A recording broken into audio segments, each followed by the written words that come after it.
Picture this. Every month, without fail, you move money into your savings account. $500, maybe $300. Whatever you can manage, you feel responsible, disciplined, like you're finally doing the right thing, like future you is going to be grateful. But here's what nobody tells you. That money you're so carefully protecting, it's slowly dying. Not dramatically, not all at once, quietly, every single month.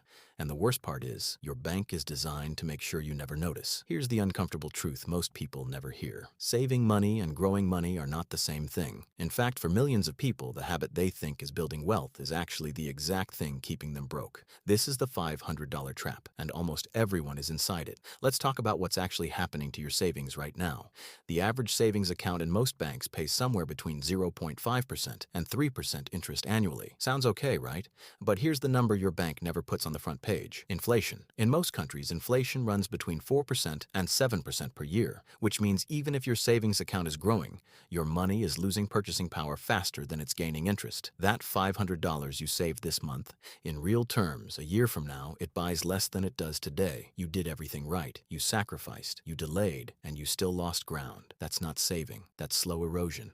But here's where it gets really interesting, because the trap isn't just mathematical, it's psychological. When you have money sitting in a savings account, your brain registers it as safe, done, protected. And that feeling of safety is exactly what stops most people from ever moving to the next level. Because investing feels risky, savings feels responsible. And responsible always beats risky in your brain, even when responsible is quietly destroying your future. Think about it like this. Imagine you're filling a bucket with water every month. You're consistent, disciplined, but nobody told you the bucket has a small hole at the bottom. You can't see it. The water disappears slowly, and every month you fill it back up, feeling good about your effort, never realizing the bucket was never going to hold enough. Your savings account is that bucket.